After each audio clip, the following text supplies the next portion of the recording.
Kabanata 81. Bumilis ang tibok ng puso ni Selena nang marinig ang mga diskusyon sa hapag. Kuya, kung may sasabihin ka, paano mo nakitang iba ang tingin ni Daniel sa akin?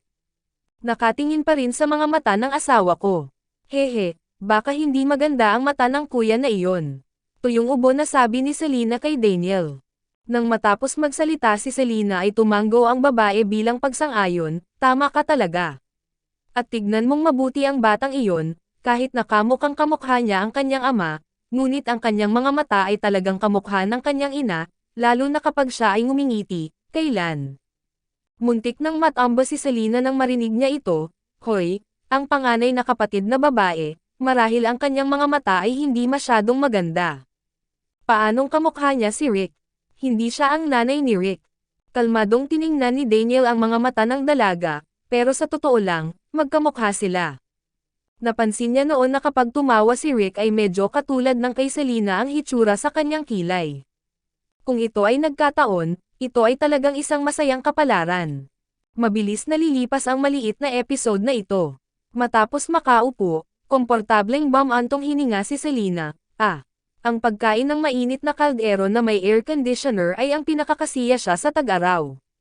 Baby, I swear, siguradong mai-inlove ka sa ganitong pakiramdam. Ito ang unang pagkakataon na kumain si Rick sa labas sa loob ng 2 taon, medyo na-curious siya sa lahat, laming-galinga siya sa paligid, ngunit kailangang hawakan ng kanyang maliit na kamay ang kamay ni Selena sa lahat ng oras upang maging komportable. Binaliktad ni Selena ang menu at tinanong ang opinyon ni Daniel, hindi ka makakain ng maanghang na pagkain, kaya mag-order tayo ng Mandarin Duck Pot. Ikaw ang magdesisyon. Tumanggo si Daniel, hinubad ang kanyang coat, at casual na ipinatong ang kanyang mga braso sa upuan. Ito ay isang ordinaryong paggalaw, ngunit siya ay puno ng mga hormone kapag ginawa niya ito, at si Selena ay nabubunggo na parang USA nang walang dahilan. Hindi ko alam kung ano ang nangyayari kamakailan, tila dama-dami ang mga ganitong pagkakataon, at halos himatayan ang USA. Sinadya ba ni Daniel o hindi? Maya-maya ay lumabas na ang mga pang-ibaba ng kaldero at mga pinggan na in-order nila, biglang ginalaw ni Selena ang kanyang hintuturo at nakalimutan ang lahat. Napakahigpit ng Great Demon King na si Lo kapag kumakain ng hot pot. Para sa bawat ulam, alin ang unang ihain at alin ang ihahain sa ibang pagkakataon, ang kalkulasyon kung gaano katagal iniimbak ang bawat isa ay napakatumpak, at pinaglilingkuran niya siya at si Rick sa maayos na paraan sa buong proseso, na mas mahusay kaysa sa huli, oras. Kailangan din niyang maging propesyonal kapag kumakain sa bahay. Hindi pa nakakain si Selena ng mainit na kaldero na may ganoong kapayapaan ng isip, dahil ang kailangan lang niyang gawin ay kumain, at lahat ng ulam ay luto ng tama, para hindi siya matulad sa kanya, palaging hindi sinasadyang na-overcook kung hindi ito masyadong hilaw. Kasama ka ba ni Luis? Biglang tanong ni Daniel habang kumakain. Saglit na natigilan si Selena bago niya napagtanto na si Luis pala ang paborito ni Shang-Chi, at pamangkin din ni Daniel, kaya hindi nakakagulat na malaman ni Daniel ang tungkol sa sitwasyon niya kamakailan, kaya tumanggo siya at sinabing, oo, sumali siya sa grupo ngayon, actually, ngayon ko lang nalaman, and I was shocked when I saw him. Kinuha ni Daniel ang isang fishball para sa kanya, at sinabi sa casual na tono, magandang relasyon. Napakamot ng ulo si Selena, pakiramdam niya ay walang dapat itago, kaya diretso siyang sumagot, well, medyo mahirap ilarawan ang relasyon namin at niya. Nagde-date kami saglit, pero matagal kaming naghiwalay. Ngayon, bilangin natin sila bilang mga kaibigan. Ngunit tinatayang malapit nang maubos ang pagkakaibigan, pagkabalik ng taong ito sa China, magdadala siya ng puot sa akin sa iba't ibang paraan, at muntik na akong patayin. Kung binubuli ka niya sa hinaharap, sabihin mo sa akin, sabi ni Daniel. Nakangiting sabi ni Selena, haha hindi, ako yung nambubuli sa kanya sa play, as for off-screen, hey, if he dares to bully me, I will be his tita and crush him to death every minute. Nang matapos ang mga salita, parehong natigilan sina Selena at Daniel. Gustong agawin ni Selena ang lupa gamit ang kanyang ulo, siya, paano, basta, tubo, hindi, mabuhay, ito, zang, sulat, bibig, magulo, panunokso, o bibig. Kabanata 82. Desperadong kinuha ni Selena ang pagkain para sa kanya, hehe, nagbibiro ako. Don't mind me. Mukhang hindi naman galit si Daniel, pero parang good mood, at bahagyang kumunot ang gilid ng labi niya, that's a good idea. Napatulala si Selena, akala niya magandang ideya ito. Selena, biglang tumingin sa kanya ng seryoso si Daniel. Si Selena ay tinitigan ng malalalim na mga mata na iyon at saglit na kinabahan, anong problema? Kung magbago ang isip mo, maaari kang lumapit sa akin anumang oras, sabi ni Daniel. Bumilis ang tibok ng puso ni Selena nang marinig niya ang mga salita, alam niyang ang tinutukoy nito ay ang usapin ng pagpapakasal sa kanya. Bagamat hindi ito binanggit ni Daniel pagkatapos niyang tahasan itong tanggihan sa huling pagkakataon, palagi niyang nararamdaman ang pagkakaiba ng ugali ni Daniel sa kanya, at ang lalong hindi maliwanag na kapaligiran sa pagitan nilang dalawa. Ang pinakamasamang bagay ay ang kanyang puso, na unti-unting nagsimulang tumakas sa kanyang kontrol. Hindi kaya nabighani siya sa kagandahan gaya ng sinabi ni Luis. Matapos maranasan ang pangyayaring iyon 5 taon na ang nakalilipas, naisip niyang hindi na siya muling magmamahal sa kahit na sino, at kahit na sa mahabang panahon, mayroon siyang isang malaking problema sa psikolohikal, labis na nakakainis at kinasusuklaman ang mga lalaki, lalo na kapag nakikita niya ang mga scumbags. Hindi man lang pigilan ang masamang espiritu ni Fenji sa aking katawan, at gusto ko lang silang sirain para mabigyan ng hustisya ang langit. Bagamat naging mas kalmado ang kanyang pag-iisip nitong mga nakaraang taon, insensitive pa rin siya sa mga nilalang tulad ng mga lalaki, lalo pa ang paghahanap ng mapapangasawa, na isa lamang pantasya para sa kanya.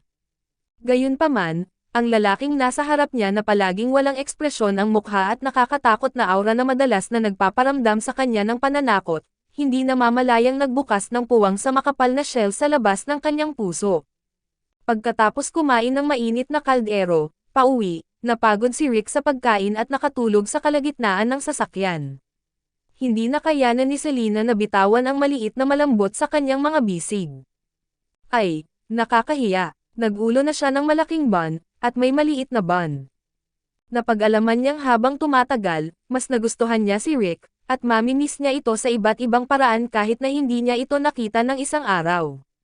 Kung hindi niya ito niyakap ngayon, pakiramdam niya ay laging may kulang.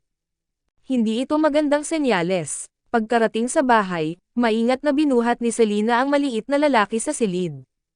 Napasandal si Daniel sa frame ng pinto, maamo ang kanyang mga mata, pinaghirapan kita nitong mga araw na ito. Sinilip ni Selena ang kobrekama para kay Rick, isinara ang pinto at lumabas, walang problema, gusto ko talaga si Rick. Pagkaraan ng ilang sandali ay nag-alinlangan, siya ay gumawa ng isang kasiya siyang ekspresyon at ngumiti, ang kalagayan ni Rick ay lalong bumuti, tila hindi ko nakakailang ganing tumira rito sa lalong madaling panahon. Biglang nagdilim ang mukha ni Daniel, gusto mo talagang umalis. Napilitan si Selena na umatras ng isang matalim na tingin, dapat ay umalis na ako nang gumaling si Rick. Sorry kung naabala kita ng matagal. Daniel, huwag kang mag-alala. Walang ibang pagpipilian si Selena kundi ang itaas ang kanyang ulo at titigan siya ng malinaw na mga mata, pero mahihirapan ako. Kumunot ang noo ni Daniel, problema. Oo. Huminga ng malalim si Selena at sinabing, to be honest, I'm not a very self-disciplined person.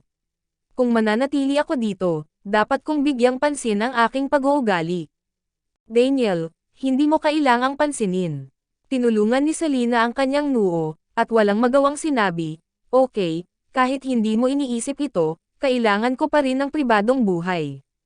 Paminsan-minsan ay dadalhin ko ang mga kaibigan upang maglaro sa bahay, at karaniwan ay kailangan kong mag-relax pagkatapos ng trabaho, pumunta sa club sa pamamagitan ng bisikleta pagpunta sa isang nightclub, kung makatagpo ka ng isang gwapong lalaki na mapapansin mo, hindi mo may iwasang ibalik siya para sa gabi.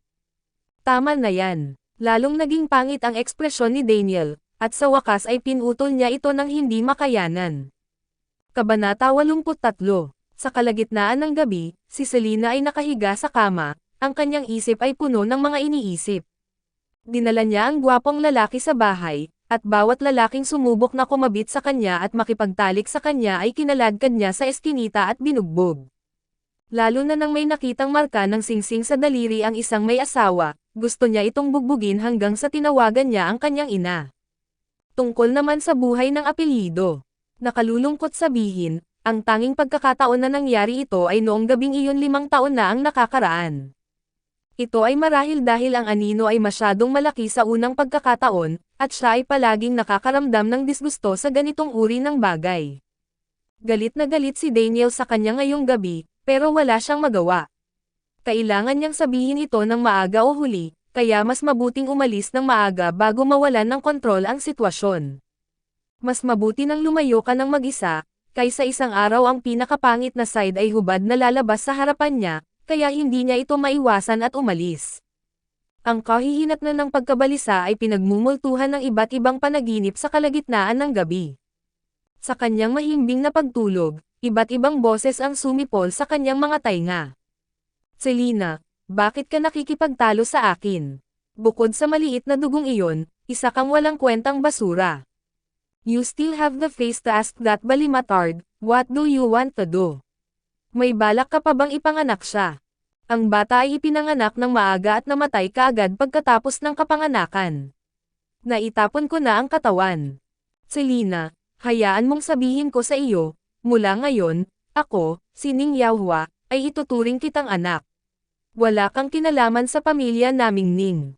Selina, sorry, break na tayo. Hindi kita pababayaan, aalagaan kita tulad ng sarili kong kapatid. Tuldok, tumakbo siya ng desperado, sinusubukang makatakas mula sa mga nakakatakot na tunog na ito.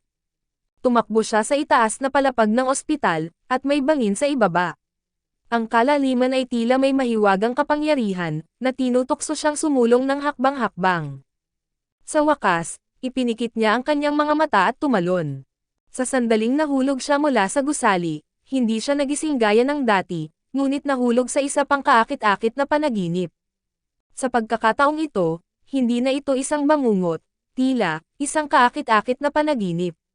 Nagkaroon ako ng mga katulad na panaginip sa nakaraan, ngunit sa bawat oras na ito ay sinasamahan ng matinding takot at kawalan ng kakayahan, ngunit sa pagkakataong ito ay tila medyo naiiba. Sunod-sunod na damapo ang cool na K.S. sa kanyang noo, mata, ilong, at labi. Hindi niya naramdaman ang pagduduwal at karumihan ng nakaraan, ngunit naramdaman niya na siya ang pinakamahalaga at mahalagang kayamanan ng kabilang partido. Sino siya? Masakit. Bakit kagatin siya? Bagaman sinubukan ni Daniel ang kanyang makakaya na pigilan siya, sa wakas ay pumasok siya sa kanyang silid ng hindi mapigilan. Alam niyang hindi niya ito magising, ngunit walang kamalay-malay na may bahid ng karahasan ang mga kilos nito. Madali siyang mabaliw ng babaeng ito. Kung makatagpo ka ng isang gwapong lalaki na akma sa iyong mga mata, hindi mo maiiwasang ibalik sila sa gabi. Ang mga salitang ito ay parang isang asteroid na mabilis na tumama, na nagwasak sa kanyang katwiran sa alabok.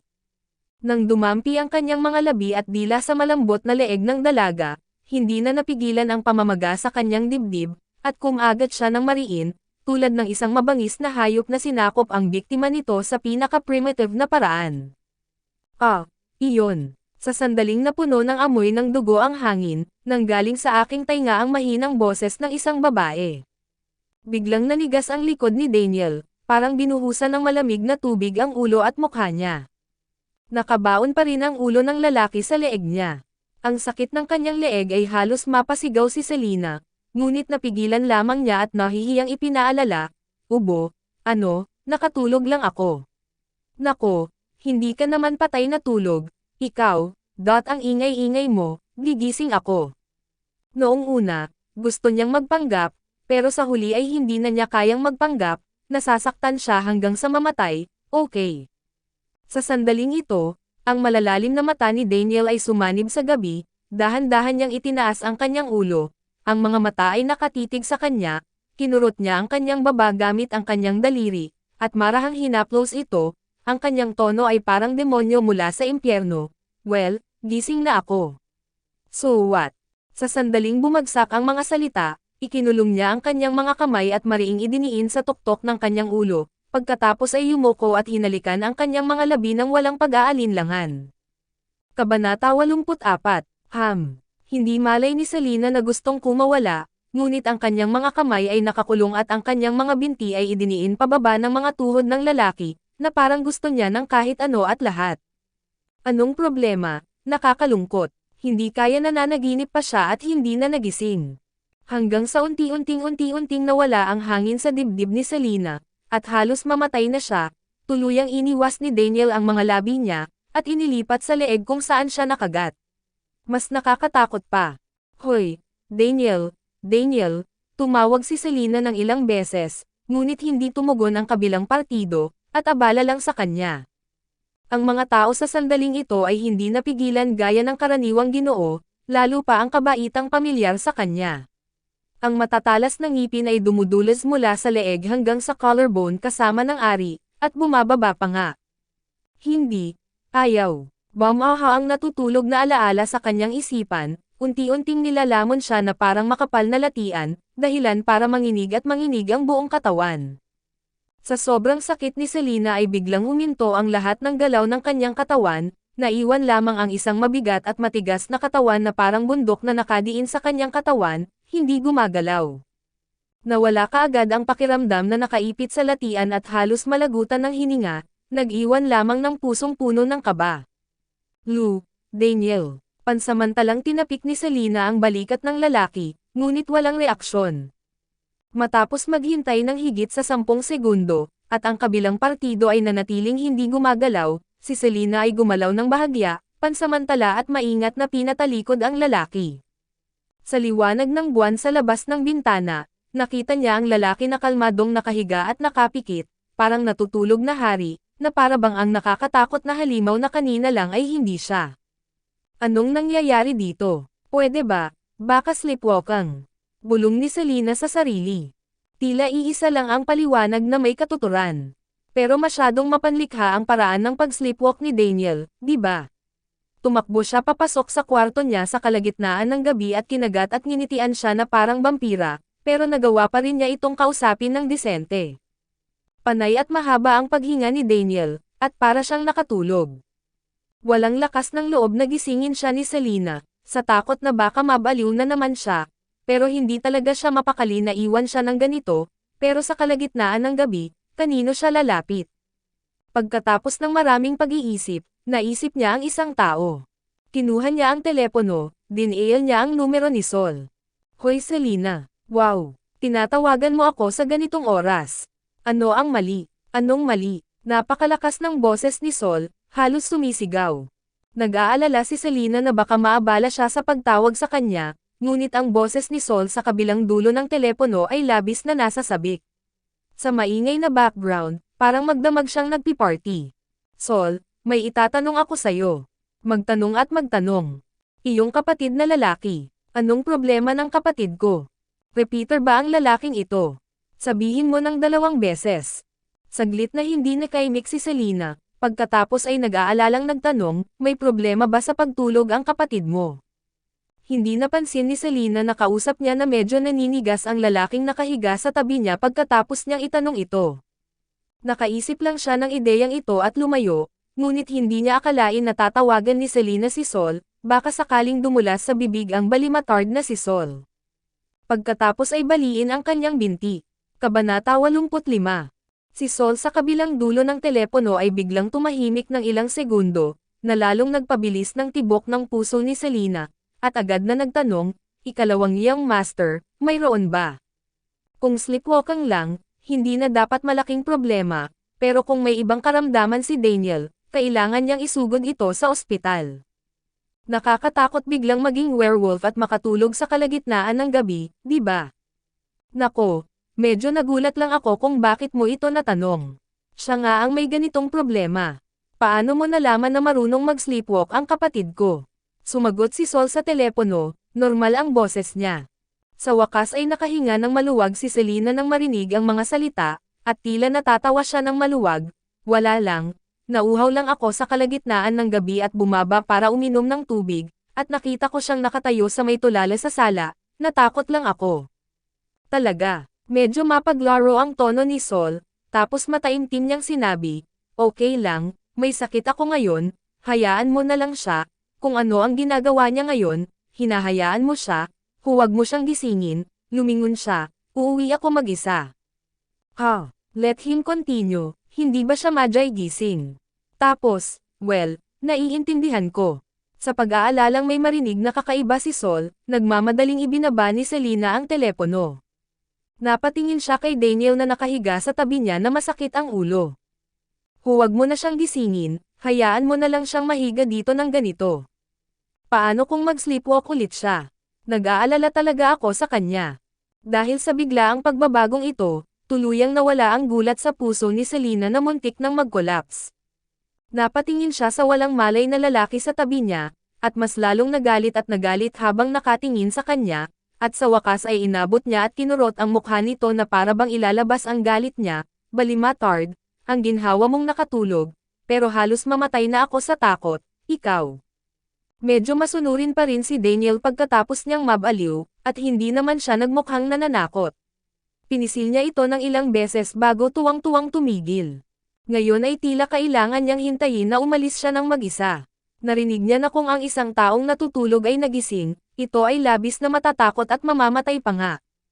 Obviously, mas natakot siya. Orihinal na binalak ni Selena na hintayin si Daniel na umalis bago matulog, ngunit hindi niya inaasahan na makatulog siya nang hindi niya namamalayan nang marinig niya ang regular na tibok ng puso sa tabi ng kanyang tainga. Pagkaraan ng mahabang panahon, dahan-daang iminulat ng lalaking nasa tabi niya ang kanyang itim na mga mata, na nagpakita ng isang maluwag na ekspresyon. Pagkatapos ay tulala niyang tinitigan ang dalaga, at marahang hinawakan ang bahagyang kulubot na kilay nito gamit ang kanyang mga daliri, na nagpapakita ng komplikadong ekspresyon sa kanyang mukha. Kinaumagahan, nagising si Selena sa isang tawag sa telepono. Ang unang reaksyon ay hindi ang pagsagot sa telepono kundi ang lumingon at tumingin sa gilid.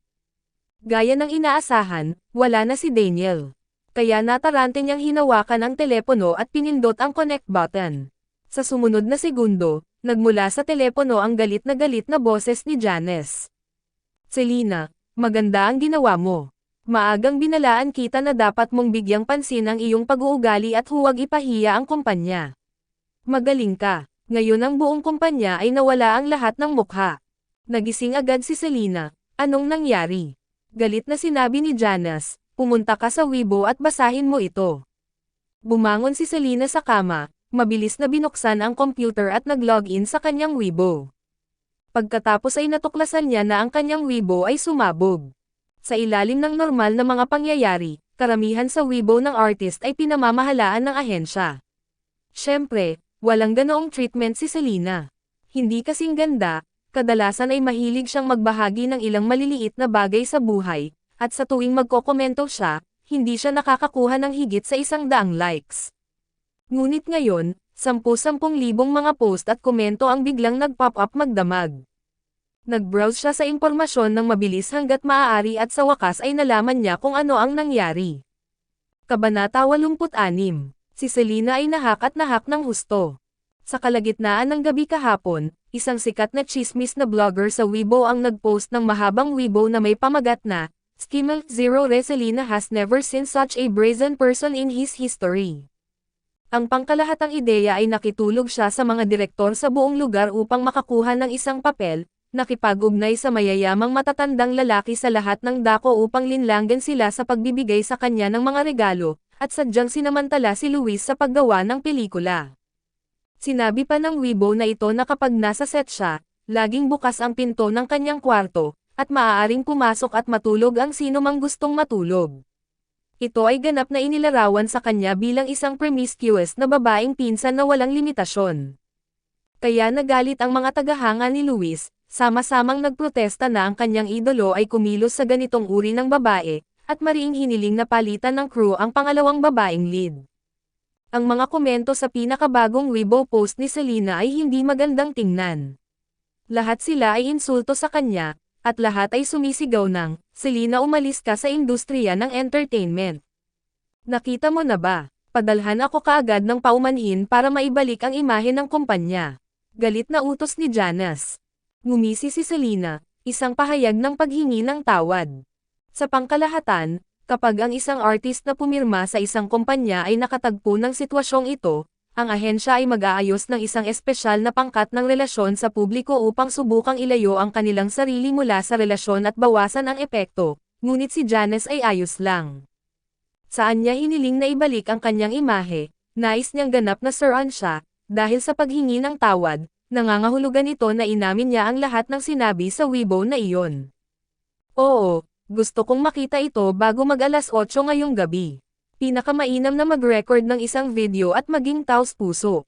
Kung hindi, masisipa ka sa crew. Sa oras na iyon, kahit na ang kumpanya ay hindi magagawang protektahan ka. Ibinagsak ni Janice ang pagbabante nito, ibinaba niya ang telepono gamit ang isang snap. Pagkatapos nitong tawag sa telepono, tuluyan nang nawala ang antok ni Selena. Matagal na niyang inaasahan ang sitwasyong ito, ngunit hindi niya inaasahang darating ang kabilang partido ng ganoon kaga. Tila si Jia Qingqing ay talagang hindi makapaghintay ng ilang sandali, at kasama si Susie sa likod niya, siya ay itinulak sa harapan sa loob lamang ng isang gabi. Napakagaling, halika, natatakot ako na hindi sila darating. Naghilamo si Selena at bumangon, pagkatapos ay kinuha ang kanyang mga pampaganda at nagsimulang maglagay ng pampaganda. Makalipas ang kalahating oras, tiningnan niya ang kanyang haggard, mapatla at nakakaawang mukha sa salamin, at tumanggo ng may kasiyahan. Nang maalis na ang mesa ay may kumatok sa pinto. Tumayo si Selena at binuksan ang pinto, saka siya natigilan. Ito ay ang werewolf na si Daniel mula kagabi. After what happened last night, seeing him now, medyo kakaiba ang pakiramdam ko. Bago pa makapagsalita si Selena, naging sobrang lamig agad ng ekspresyon ni Daniel matapos makita ang sobrang putla at haggard nitong mukha. Walang sabi-sabi, kinuha niya ang kanyang telepono at nagsimulang maghanap ng mga kontak. Sa gilid ng kanyang mata, nakita ni Selena ang paghinto ng kanyang mga daliri sa pangalang, Liang Feixing. Si Liang Feixing, ang Public Relations Director ng Shengxi Entertainment, ay may isang pares ng mga nagbabaliktad na kamay.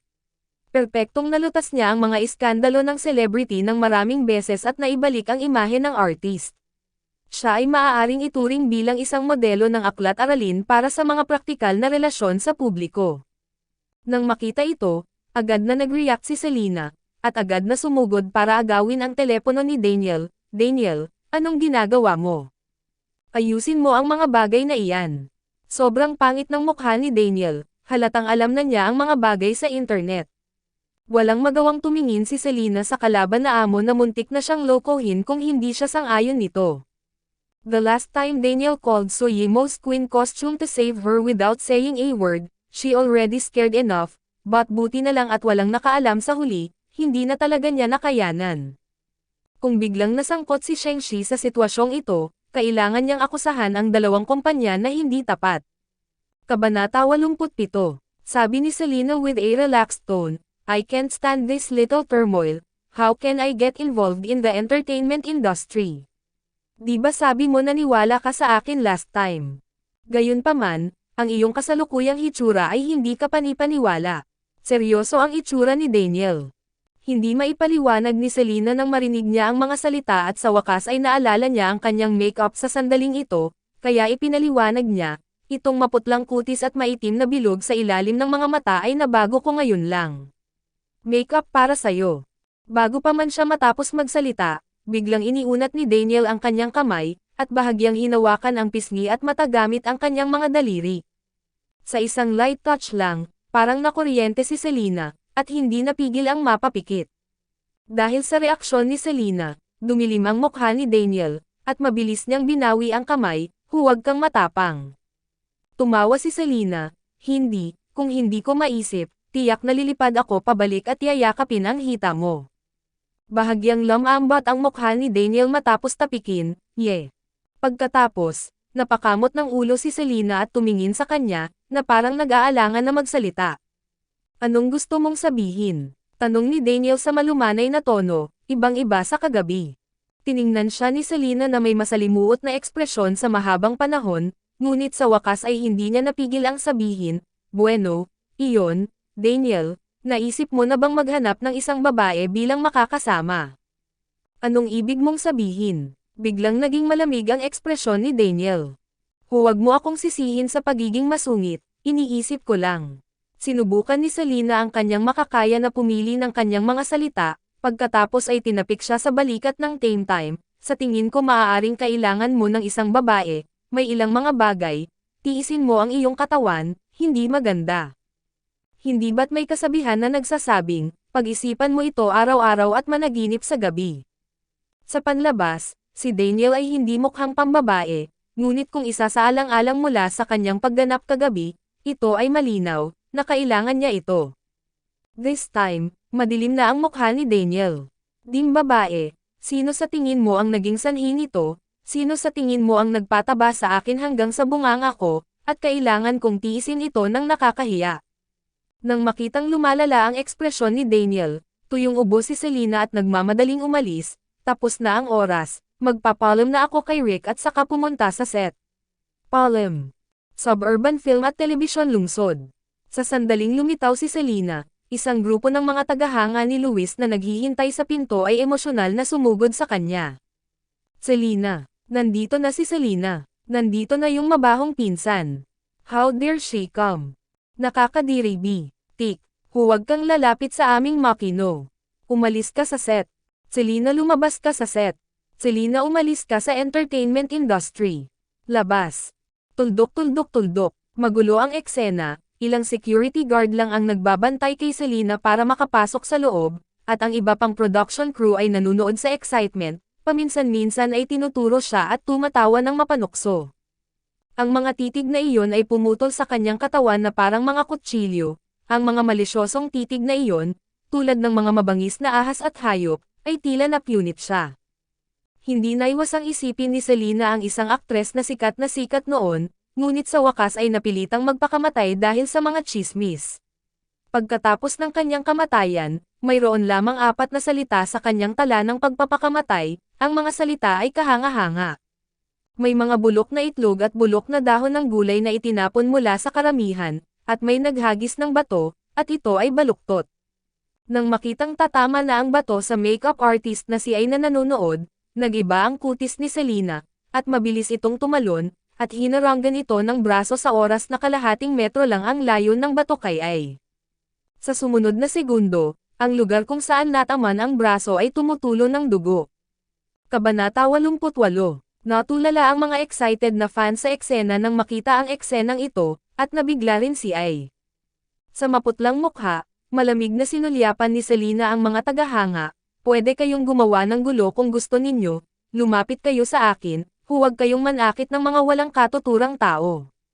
Ikaw, huwag kang mapagkunwari. Tama iyan. Huwag magpanggap na mabuting tao. Isa kang walang hiyang vixen. Naging matalas ang mga tingin ni Selena, kung ako ay isang mabuting tao o isang masamang tao ay tinutukoy ng ano. Isang unsubstantiated wibo, o isang chismis. Kahit bata ka pa, sana pag-isipan mo muna ang ugali ng mga fans bago gumawa ng mga bagay-bagay. Nagbabayad ang mga Diyos-Diyosan, ang iyong mga salita at gawa ay kumakatawan sa iyong mga Diyos-Diyosan, huwag mong samantalahin ng iba at hindi mo alam, at suruan ang iyong mga Diyos-Diyosan ng walang kabuluhan. Alam ni Selena na hindi siya makikinig sa anumang sasabihin niya sa kanila sa mga oras na ito, maliban sa mga idolo na pinapahalagahan nila. Kailan mo ba dapat turuan kami ng leksyon? Actually, I think what she said is a bit reasonable. Kung sino man ang tumama sa bato kanina, tumayo ka. Hindi ka ba pumayag na bawal ang karahasan at ang pinakamaraming gumagamit ng itlog? Eksakto. WHO. Nandito kami para humingi ng hustisya, hindi para suruan si Makino. Tuldok-tuldok-tuldok. Pansamantalang tumahimik ang nagkakagulong mga tagahanga, at sa wakas ay sumiksik si Selena sa lokasyon ng shooting. Nang makita siyang paparating, mabilis siyang tinawag ni Guo Kisheng sa lounge. Selena, andito na tayo. Halika at maupo ka. Direktor, pasensya na po at nagdulot ako ng gulo sa mga tauhan, napayuko si Selena na may guilty expression sa kanyang mukha. Nang makita ang haggard na hitsura ng dalaga, nagmamadali siyang inaliw ni Guo Kisheng, ikaw ang nagdulot ng gulo. Hindi ka naiintindihan ng iba, kaya hindi ko alam. Ang pagsasabi lang na wala kang acting skills ay kalokohan lang. Tungkol naman sa ubo, sinabi mo na may kasama kang natulog sa crew. Bilang taong sangkot, paanong hindi ko pa rin maintindihan? Marami na akong nakitang ganitong bagay, at alam ko kung sino ang tama at kung sino ang tama. Salamat, Direktor. Siya ay talagang nagpapasalamat na si Guo Qisheng ay maaari pa ring tumayo sa tabi niya sa oras na ito. Gayunpaman, sobrang naapektuhan ka ng pangyayaring ito. Mukha kang haggard, kung hindi, bibigyan kita ng ilang araw, para makapagpahinga ka ng mabuti. Iminungkahi ni Guo Qisheng. Agad namang sinabi ni Selena, no need. Direktor, gusto kong ipagpatuloy ang paggawa ng pelikula. Nagdulot na ng malaking epekto sa production team ang insidente ko, kung hahatakin nito pababa ang production progress ng production team, mamamatay talaga ako. Nang makita ang kanyang determinadong saloobin, nagpakita si Guo Qisheng ng hitsura ng kaginhawaan, hoy, sige. Kung hindi mo kayang ituloy, sabihin mo sa akin. Pagkalabas mula sa kinaroroonan ng direktor, biglang hinayla si Selena ng napakalaking puwersa papunta sa isang bakanteng sulok. Ang taong dumating ay nababalisa, kahit ang gininto ang buhok ay tila walang sigla. Selena, okay lang ba ang mga kamay mo? Maliit na pinsala, naayos na, walang pakialam na sabi ni Selena. Mukhang irritable si Luis, maglalabas sana ako ng statement para ipaliwanag sa mga fans, pero binago ni Brother Ming ang password ko sa Weibo at pinagbawalan akong mag-login, na sinasabing mas masasaktan pa kita kung tatayo ako ngayon. Tinapik ni Selena ang kanyang dibdib na may masayang ekspresyon, salamat sa IQ ni Brother Ming ay online. Agad na nasaktan ang mukha ni Luis, I'm not here to help you, you heartless woman. Walang magawang sabi ni Selena, kung gusto mo talaga akong tulungan, then I'll give you a warning in advance, magpapanggap akong isang maliit na puting bulaklak mamaya, makipagtulungan ka sa akin, huwag kang magulo, kung hindi, huwag mo akong sisihin na nakipaghiwalay talaga sayo. Panipi. Pinunasan ni Luis ang kanyang mga tainga, umaktong hindi makapaniwala, kanina lang ano ang sinabi mo na nagpapanggap ka. Xiao Baihua, may problema ba? Sigurado ka bang kayang kumpletuhin ng iyong Panginoong bulaklak ang napakahirap na hamon? Gamulong. Kabanata 89. Nagkataon din ang araw na ito, karamihan sa mga eksenang kukunan ni Selena ay mga eksena kasama si Jia Qingqing. Nakaupo sa lilim ng isang puno na nag-aaral ng script, isang kakaibang boses ang biglang tumunog sa aking tainga. Yo, hindi ba ito ang ating big star? Selena, sikat ka na ngayon, sikat na kilala ka ng lahat.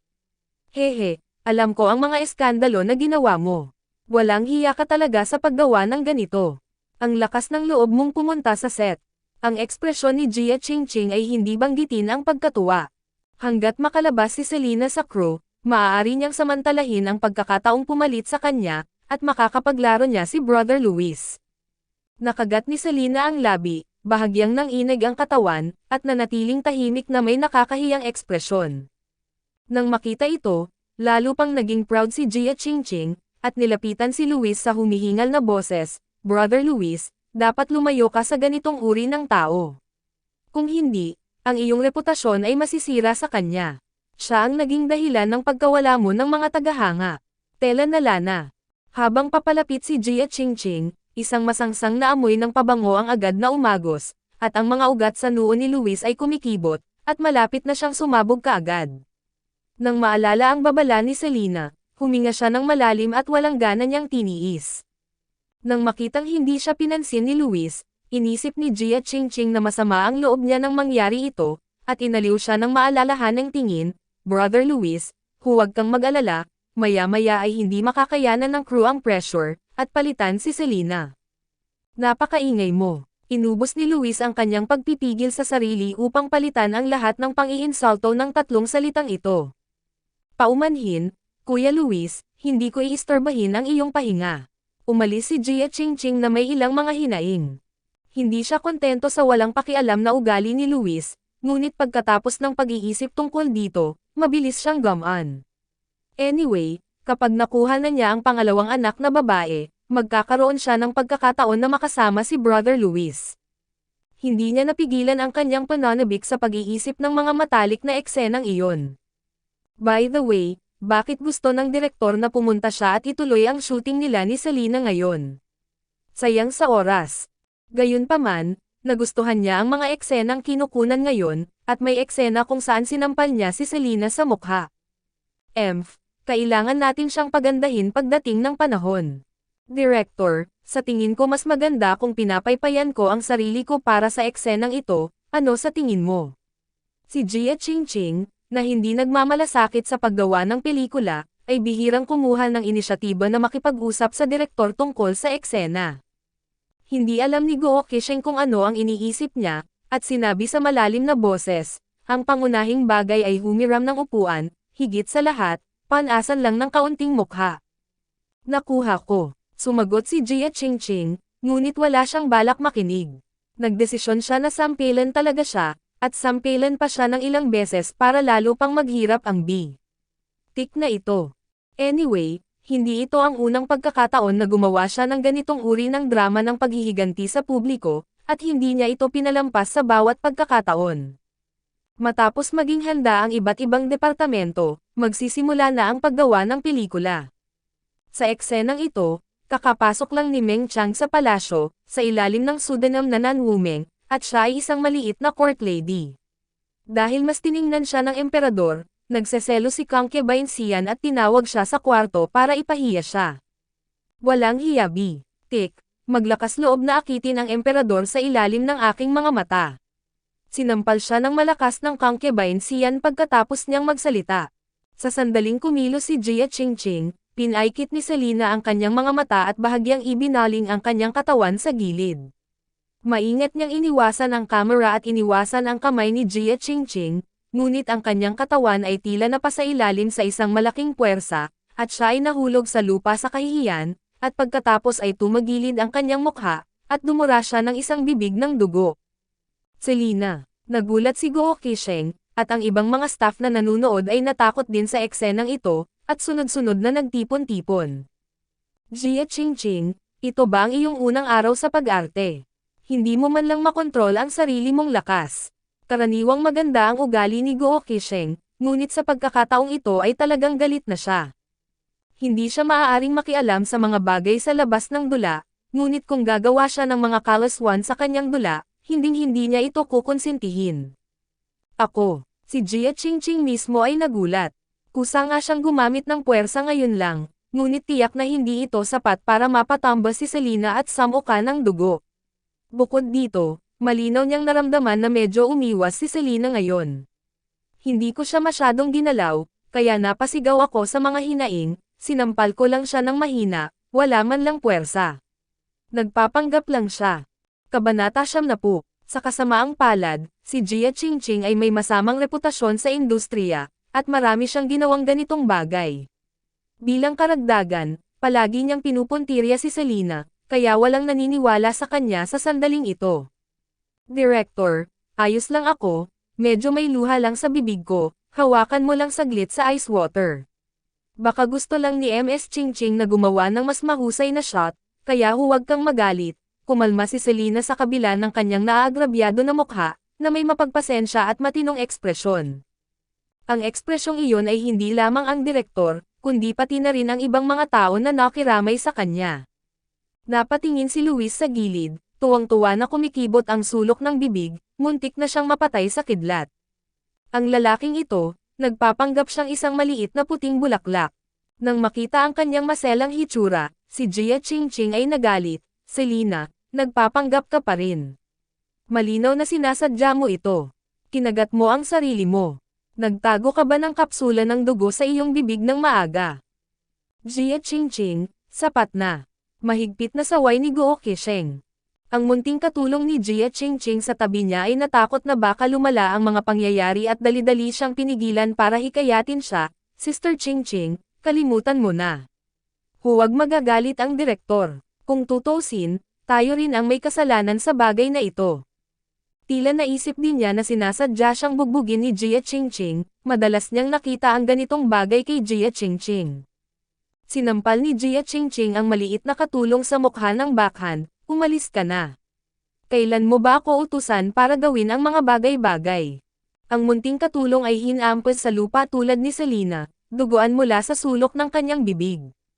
Ang mga miyembro ng crew sa paligid, lalo na ang mga kasing baba ng maliit na katulong, lahat ay nagmamadaling pasulong upang tulungan ang maliit na katulong, na nakatingin kay Jia Qingqing na may pagkasuklam sa kanilang mga mata. Bagamat magulo ang pribadong buhay ni Selena, hindi niya kailanman naapektuhan ang iba, at dedikado siya sa paggawa ng pelikula, ngunit si Jia Qingqing ay isang baliw. Ito ang unang pagkakataon na si Jia Qingqing ay ginawa ng masama ng isang tao. Nang makitang walang naniniwala sa kanya, naging asol ang kanyang mukha, na para bang hihimatayin siya sa galit sa susunod na segundo. Nang mawalan na siya ng kontrol at hihiwalayin na sana si Selena, biglang humakbang ang isang lalaki at hinawakan ang kanyang palso. Qingqing, ikaw din. Alam kong gusto mong umarte ng maayos para mapabilib ang direktor, pero hindi mo kailangang maging seryoso. Sinasabi ng mga taong nakakaalam na dedikado ka, ngunit ano ang tingin sa iyo ng mga taong hindi nakakaalam? Ang nagsalita ay si Susie na sumugod lang. Si Susie ay walang bahagi sa palabas ngayon.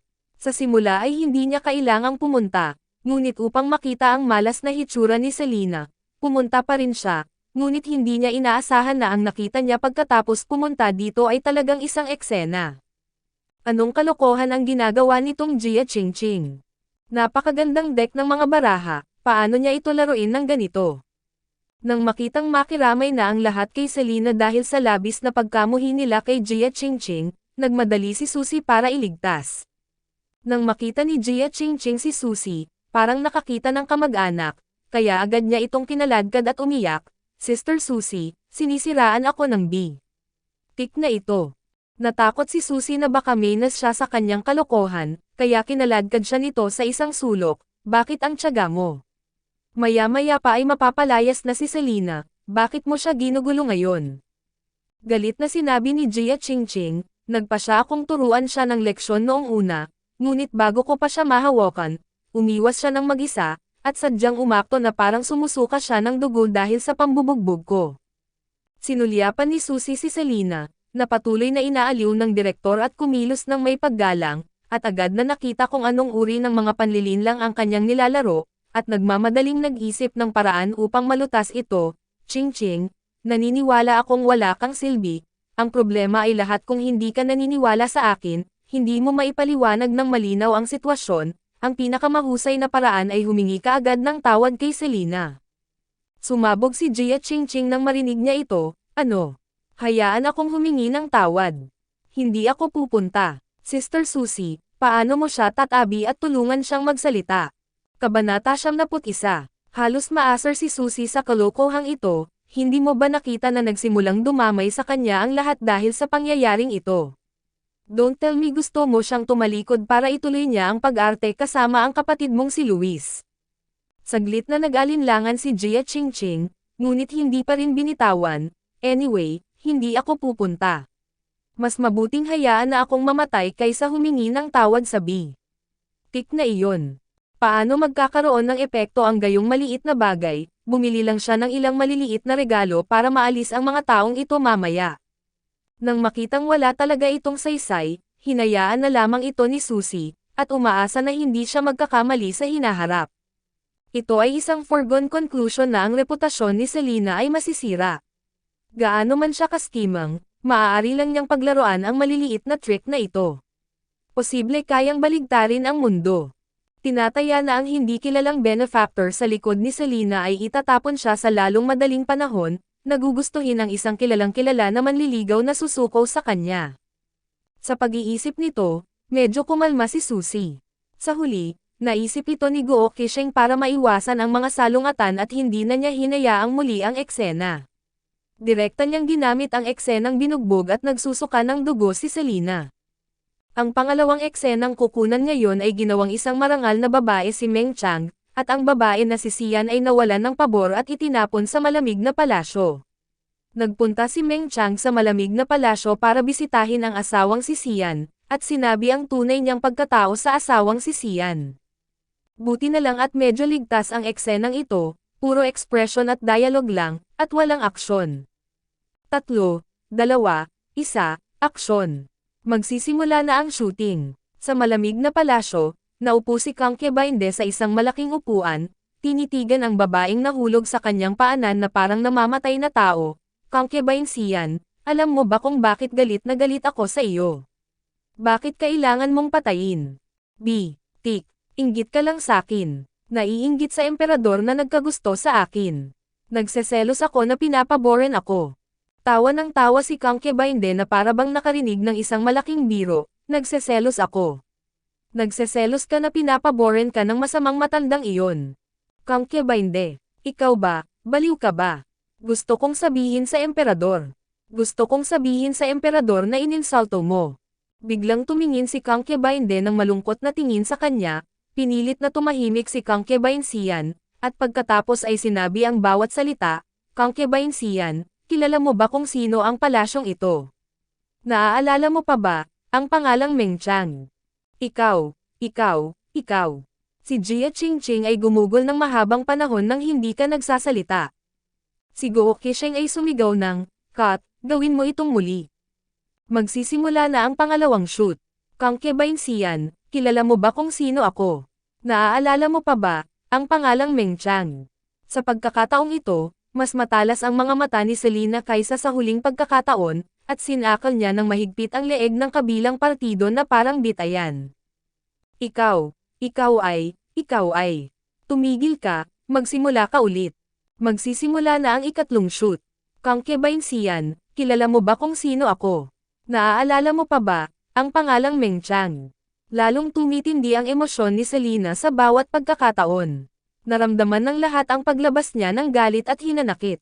Ikaw si Meng Chang. Paano ka magiging? Oo. Ang radyo ni Jia Qingqing ay tila natigil, at nakalimutan niyang muli ang mga salita. Cut. Sa pagkakataong ito, tuluyang nawalan ng pasensya si Guo Qisheng, binitawan niya ang script, at nagngangalit, Jia Qingqing, ano ang nangyayari sa iyo?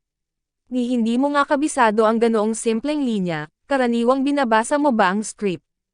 Hindi ko talaga masisisi si Guo Qisheng sa galit, bihira lang na ganito kaganda ang mood ni Selena sa pagkakataong ito, tuwang-tuwa siya sa panunood nito, makaka-perfect shot sana siya, pero nasira ito ng tulala na pagkakamali ni Jia Qingqing. Kabanata 72. Lahat ng mga nanonood ay tumingin sa eksenang ito na may mapang asar na mga ekspresyon. Si Jia Qingqing ba ay may diferensya sa pag-iisip? Kaya kung bigkasan ang ganyang pangungusap pabalik-balik. Ikaw si Meng Chang. Paano ka naging Meng Chang? Malinaw na patay na si Meng Chang. Mahirap bigkasan ang ganoong pangungusap. Sabi din sa post na iyon, hindi maganda ang acting skills ni Selena. Dapat talaga niyang tingnan si Jia Qingqing, at pagkatapos ay malalaman niya kung ano ang tunay na Shiwanti. Actually, medyo maganda ang acting skills ni Selena. Hindi mo ba napansin na sa ngayon ay minsan na niyang nilalaro ang lahat ng kanyang mga dula? Kahit na siya ay lahat ng ito ay dahil sa pagkakamali ng ibang tao. Mukhang totoo. Akala ko ito ay dahil sa kanyang tunay na ugali, ngunit kahapon ay ginampanan niya ang batang si Meng Chang ng napakahusay. Kahit na tinutokso niya si Luis, sa hindi malamang dahilan, hindi niya ipaparamdam sa mga tao ang kahalayan. Para akong USA, pero nabunggo ako sa isang USA. Oo, excited na akong manood kahapon. Hindi talaga ako masaya kung may dumating na ibang tao. Parang sa puso ko, si Meng Chang si Selena. Tuldok. Hindi naisip ni Susie na magkakaroon ng mas masahol na sitwasyon, at agad na pinagalitan si Jia Qingqing ng daan-daang beses sa kanyang puso, ngunit lumakad pa rin siya na may pag-aalala sa kanyang mukha. Qingqing, anong nangyayari sa iyo? Bad mood ka ba ngayon? Si Jia Qingqing ay nasa isang estado ng galit, at sinabing galit na galit, hindi ko alam kung ano ang mali sa akin. Sa tuwing titingin ako kay Selena, nakakalimutan ko ang mga salita ko. Para kang sinapian ng masamang espiritu. Paano ito nangyari? Talagang hindi masyadong naniniwala si Susie sa mga salita ni Jia Qingqing, iniisip na ito ay dahil ang mga kasanayan ni Jia Qingqing sa pag-arte ay hindi kasing husay ng dati at hindi siya nagtrabaho ng husto, ngunit inaliw niya pa rin siya, mabuti kung dahan-dahanin mo ito, gagawin ko tulungan kayong makipaglaro sa isa't isa. Sinamahan siya ni Susie sa pag-eensayo ng eksena, ngunit maayos na binanggit ni Jia Qingqing ang mga linya. Tingnan mo, hindi ba ito maganda? Pagpapalakas ng loob ni Susie. Agad na nabawi ni Jia Qingqing ang kanyang kumpiyansa at tumakbo sa direktor, Direktor, handa na ako. Nagawa ni Guo Qixing na mabawi ang kanyang kalmado sa sandaling ito, bahagyang lumuwag ang kanyang mukha at sinabi niya, kung gayon, magsimula na tayo. Gayunpaman, sa pagkakataong ito, nakalimutan pa rin ni Jia Qingqing ang mga salita. Hindi nakipagkasundo, sinubukan niya ng paulit-ulit, at nauwi sa 28 beses na sunod-sunod. Sa ganoong simpleng eksena, nag-film silang dalawa hanggang gabi, at sa huli, nagreklamo ang buong crew. Ito ay upang gumawa ng isang pelikula, hindi isang serye sa TV, ngunit upang gamitin ang pelikula, ng maraming beses, kailangan ng maraming lakas ng tao, at kung gaano karaming pera ang nasasayang. Sa ika-33 nang, si Jia Qingqing ay nakatayo doon na tulala, sumigaw na parang baliw, at sumugod kay Selina. Selina, newbie, tik, anong ginawa mo sa akin? Bakit hindi ko matandaan ang mga linya ko? Bakit hindi ko nalang matandaan ang mga linya ko? Ikaw. Dapat ikaw yon. Sumugod ang katulong na katabi niya at ang iba pa para hilahin siya, ngunit galit na galit niyang itinapon ang mga ito, maging si Susie ay bakat na bakat nang pilitin siyang kumbansihin. Ngayon ay talagang kinasusuklaman siya ng lahat. Kung talagang tanga ka, kasalanan ng iba kung hindi mo maalala ang mga linya. May iba kayang pumasok sa utak niya para magnakaw ng mga linya. Walang pakiramdam ng pagkakasala sa paggawa ng napakaraming tao na abala ng huli na. Medyo miserable din si Selina, nakakasakit ng isang numero 1 tao. Hindi mo ba naisip na kakaiba ang nangyari kagabi? Pagpasok pa lang ni Luis sa grupo, nangyari ito kay Selina nang lumingon siya. Kung masisipa si Selina sa set, sino ang higit na makikinabang? Kailangan pa bang magtanong? Sa pagsasalita tungkol dito, ang lahat ay nagpakita ng isang nakakaalam na ekspresyon. Kabanata 73. Sa huli, lahat ay huminto sa kanilang trabaho at naghiwalay ng hindi masaya. Matapos gumawa ng malaking kaguluhan si Jia Qingqing, itinigil ng direktor ang pelikula sa loob ng 2 araw para pakalmayan siya. Hinubad ni Selina ang kanyang make-up at aalis na sana ng tahimik na pumasok si Susie, nakapulupot ang kanyang mga braso sa kanyang dibdib, na may mapang-asar na ekspresyon sa kanyang mukha. Selina, hindi ko talaga makita kung gaano kakaskimang. Ha, nagpaplano ba ako? Sinulyapan ni Selina ang mga mantsa ng dugo sa mga braso ni Susie na kinamot ni Jia Qingqing na may kalahating ngiti, pagkatapos ay kinusat ang kanyang mga mata na may inosenteng tingin sa kanyang mukha, hindi ba't dahil maganda ang mata mo at napakahusay dito? Pumili ng teammate. Ikaw. Kinagat ni Susie ang kanyang mga ngipin, sumasakit ang kanyang dibdib sa galit. Paano niya nalaman na magiging napakatanga si Jia Qingqing, napakaitim ni Selina, kaya niyang linisin siya, at nagsimulang magbago ang tingin ng mga tauhan kay Selina. Susunod, si Selina ay tiyak na gagawa ng ilang mga galaw, kailangan niyang mabilis na makahanap ng isang paraan upang harapin ito, at hindi siya dapat payagang tumalikod.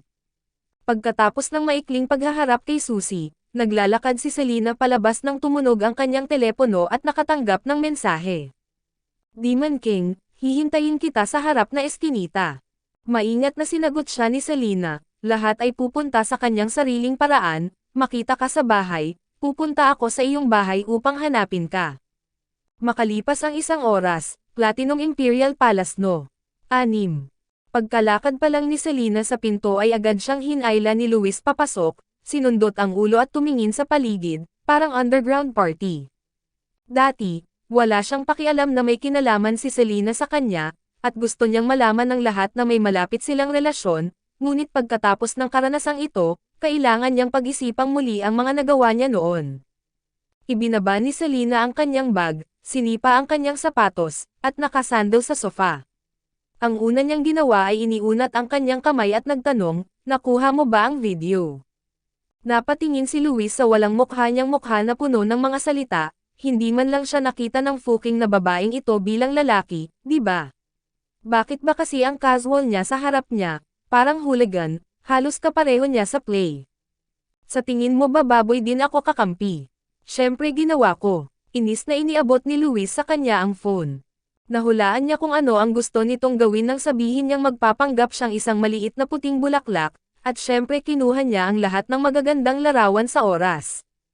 Kinuha ni Selena ang telepono at isa-isa itong tiningnan, saka tumanggo na may kasiyahan, "Good job.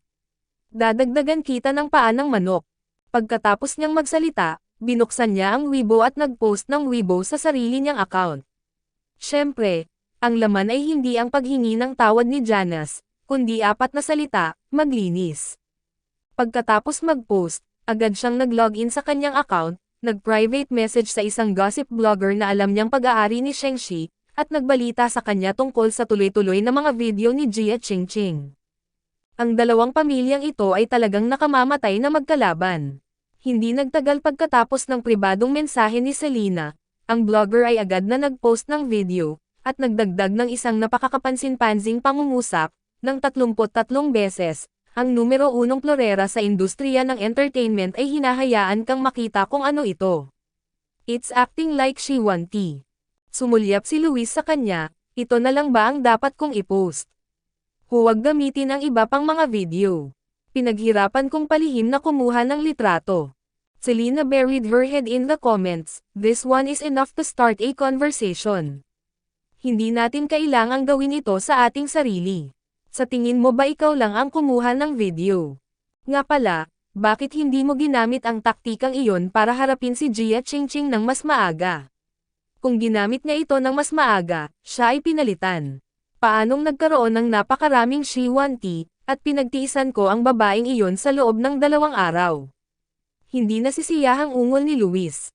Walang sino man sa eksena ang nakaintindi kung bakit patuloy na nangungulit si Jia Qingqing. Si Luis lang ang nakakaalam kung ano ang nangyayari. Kabanata 74. Ito ay dahil si Selena ay sadyang pindutin ang palabas. Ang tinatawag na pressure play ay karaniwang ginagawa lamang ng mga napakaraming artista. Sinasadya nilang ipakita ang kanilang kakayahan sa pag-arte, psikolohikal na inaapi ang kabilang partido, ginagawang abnormal ang kabilang partido, patuloy na nakakalimutan ang mga salita, at maging sanhi ng panghabang buhay na hindi malulutas na psikolohikal na anino sa kabilang partido.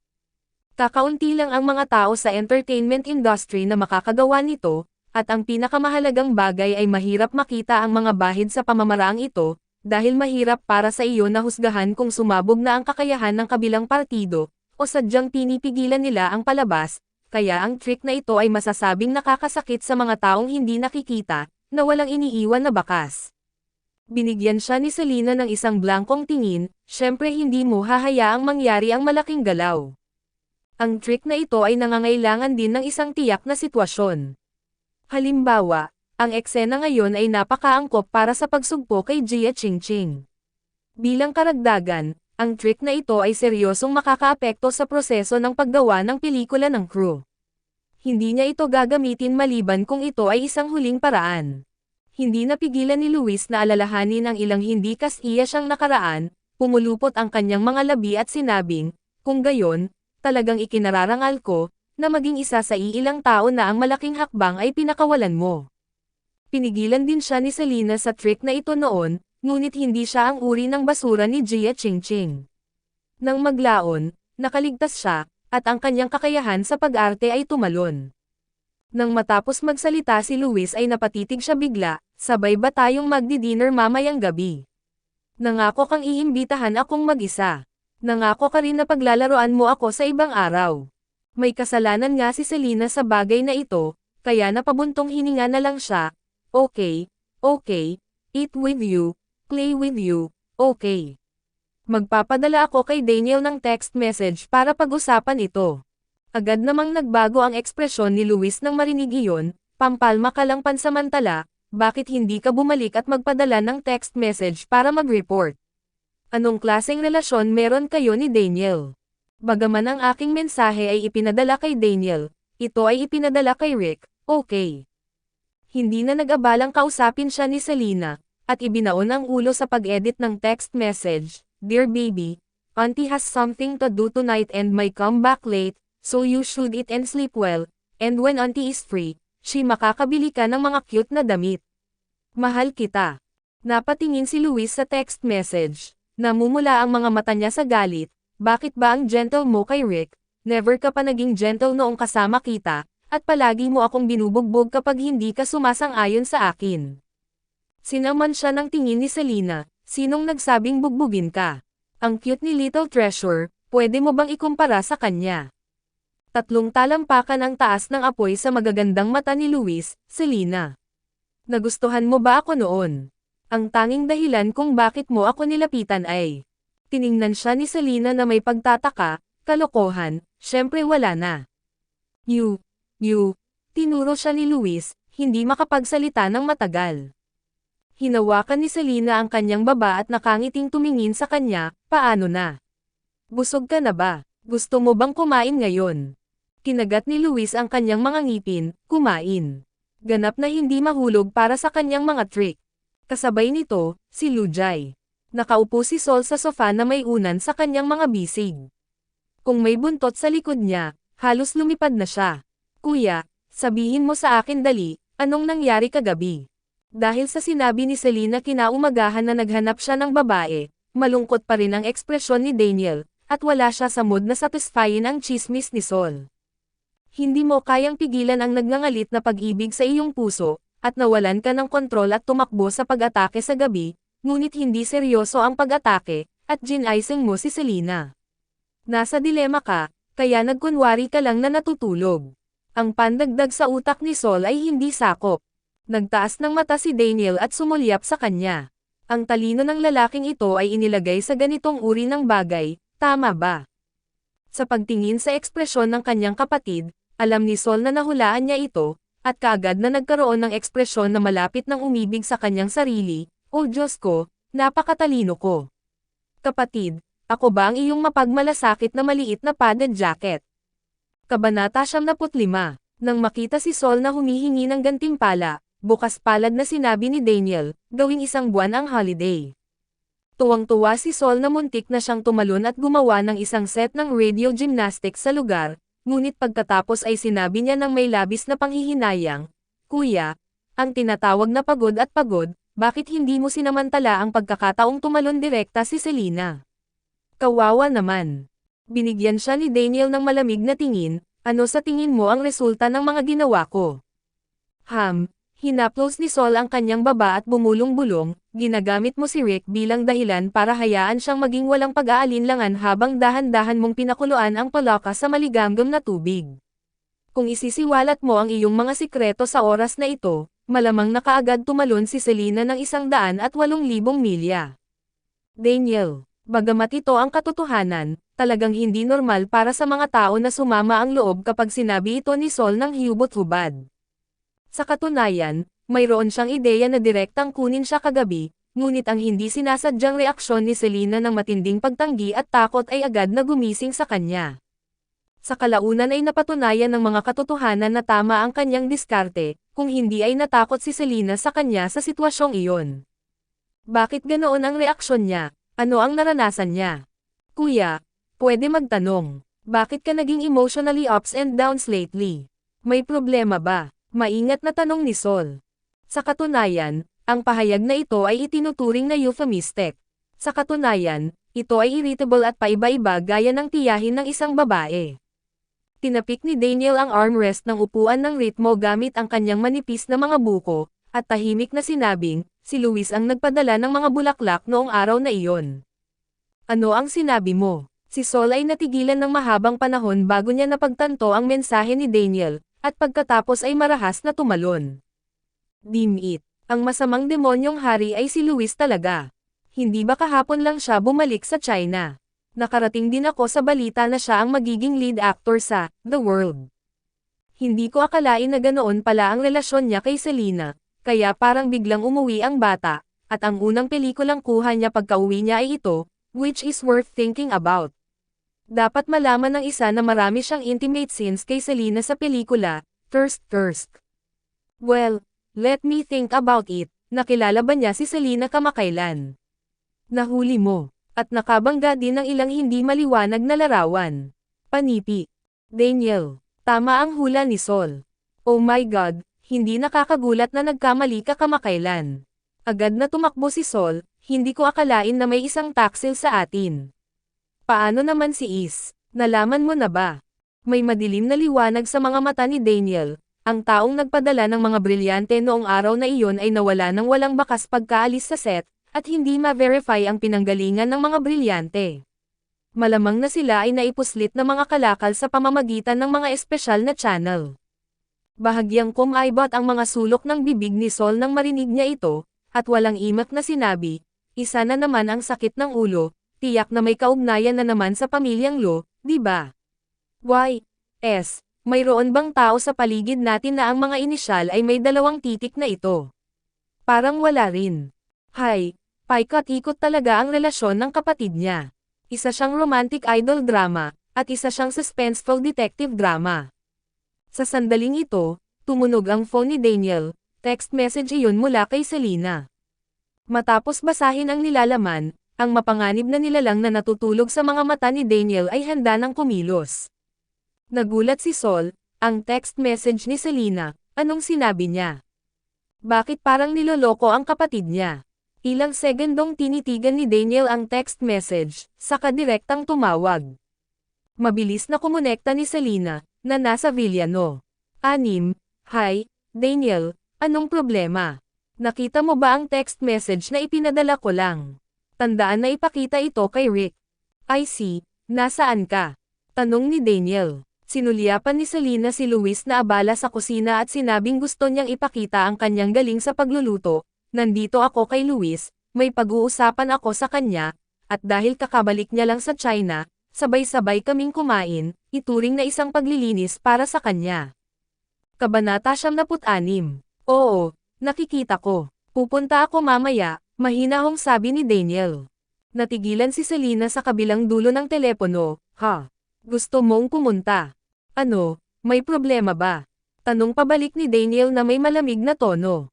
No, masyadong natural ang tono ni Daniel kaya hindi niya ito mapabulaanan ng ilang sandali. Nang makita ang nalilitong mukha ni Selena pagkatapos sagutin ang telepono, iniangat ni Luis ang kanyang ulo at nagtanong, ano ang problema? Sino ang tumatawag? Ang tito mo, sabi niya pupunta siya mamaya. Ano ang sinabi mo? Bumagsak ang katsarang nasa kamay ni Luis sa sahig, saka siya tinuro nito at mapait na nagreklamo, Selena, sinabi mo pa na wala kang kinalaman sa kanya, bakit mo siya iniwan noong kumakain tayo? Tawagan mo ako. Tumahimik ka, huwag kang pumutok sa bawat pagliko, okay. Pinandilatan siya ni Selena ng masakit ang ulo, sinabi ko sa kanya na pumunta siya rito. Tinanong niya ako kung nasaan ako ngayon, at sumagot ako ng normal na gusto kanyang linisin, at pagkatapos ay sinabi niya na gusto niyang sumama, marahil dahil bilang isang matanda, nadama niya na dapat siyang magmalasakit sa iyo, kaya nais niyang sumama at maghapunan. Ang lohikal na ito ay lubos na lohikal. Hinampas ni Luis ang bowl, tungsyon. Sa tingin mo ba si Daniel ang tipo ng taong madaling lapitan? Kasabay ko pa siyang kumain. Ang aking ina minsan ay naghihintay ng kalahating taon upang imbitahan siya sa hapunan. Hindi masyadong malapit ang humanity ay magkasing kahulugan sa kanya. Inip na binato ni Selena ng unan, malas mong bata, huwag mong hayaang may magmalasakit sa'yo bigla. Sabi ko, bakit lagi mo kaming pinagsasama ni Daniel? Paano tayo magkakasundo? May kasama na. Bulong ni Luis sa kanyang sarili, ito ang intuition ng isang tao, ano ang alam mo? Habang nagtatalo ang dalawa, tumunog ang doorbell. Binigyan ni Selena si Luis ng nagbabala na tingin, senyales na huwag magsalita ng walang kaparirikan, pagkatapos ay tumayo at binuksan ang pinto. Pagkabukas niya ng pinto ay biglang nagliwanag ang mga mata ni Selena sa gulat, dahil may maliit na bun sa tabi ni Daniel. Nang makita siya ni Rick, ibinuka niya ang kanyang maiikling kamay na parang mga lunok at sumugod sa kanya. Natunaw ang puso ni Selena, at mabilis siyang niyakap, honey, nandito ka rin. Heartbroken pa rin si auntie, kaya wala akong magawa ngayong gabi. Mag-dinner tayo kasama si baby. Sa kwarto, napatingin si Luis kay Selena, na nakahawak kay Rick, at kay Daniel, na nagmamahalan na nakatingin sa dalawa, at nag-ilusyon na sila ay isang pamilya ng tatlo. Hindi niya inaasahan na magiging ganoon ka-harmonious ang relasyon ni Selena at Rick. Dapat alam mo na si Rick ay isang pag-iral na mas mahirap lapitan kaysa sa kanyang ama. Si Daniel naman, mas kakaiba ang ugali niya kay Selena. Kahit naalang-alang kay Rick, sa personalidad ni Daniel, hindi niya kayang tiisin ang isang kakaibang babae na nakatira sa iisang bubong na kasama niya. Hoy, hoy, huwag mo akong kalimutan, nandito pa rin ako. Pinisil ni Sol ang 2 bote ng alak sa kanyang kamay. Pagtingin sa 3 miyembro ng pamilya Lo, agad na binigyan ni Selena ng tingin si Luis na, tingnan mo, bumuo lang talaga sila ng grupo para may pakialam sa mga nakababatang henerasyon, gusto mo lang isipin. Nandito rin ang panganay na tiyo, pangalawang tiyo, at little treasure, please come in. Si Luis ay masunurin lamang na anyayahan silang 3 kahit na hindi siya masaya sa lahat ng posibleng paraan. Sino ang nagpabata sa kanya? Kabanata 77. Pagkadating nilang 3, basically walang nangyari kay Luis. Inimbitahan ni Daniel ang isang chef na may bituin sa Michaelan na magluto, nagdala si Sol ng 2 bote ng masarap na alak mula sa bahay, at pinamunuan ni Rick si Selena. 5 tao ang nakaupo sa paligid ng mesa sa kakaibang kapaligiran. Sa kabutihang palad, nandoon si Sol, kaya hindi ito magiging awkward na sandali. Kumain lang at nagkwekwentuhan ang lahat. Halika, salubungin ang aming malaking bituin pabalik sa China. Ang pangalawang tiyuhin ay nag-aalok ng isang toast sa iyo. Salamat. Ngayon nga pala, wala pa akong oras na tanungin ka, paano kayo nagkakilala ni Selena? Tila hindi sinasadyang nakikinig si Sol sa balita para sa kanyang kapatid. Nang marinig ang tanong na ito, medyo hindi mapakali ang ekspresyon ni Luis, na para bang ayaw niyang pag-usapan ang paksang ito, malabo siyang sumagot, nagkakilala kami noong nag-aaral kami sa ibang bansa, alumni kami ng parehong klase. Ipinikit ni Sol ang kanyang mga mata at binigyan siya ng isang nakatagilid na tingin, at makahulugang sinabi, sa palagay ko ay hindi ganoon ka-simple, di ba? Baka isa pang ex-girlfriend na hinabol mo tapos iniwan. Kung tutusin, ang mga babaeng nakapaligid sa iyo ay hindi mo ina at mga tagahanga, kundi ikaw ay dating kasintahan. Luis, tumawa ng malakas si Selena, at binigyan si Sol ng thumbs up, ikalawang iyong master, napakatalino mo. Oh, mukhang tama ang hula ko. Mukha namang saplade si Sol, gaya ng inaasahan walang bagay sa mundong ito na hindi niya mahulaan. First, kalahating tama lang. Ganti ni Luis na may asol na mukha. Anong ibig mong sabihin sa kalahati lang? Naguguluhan si Sol.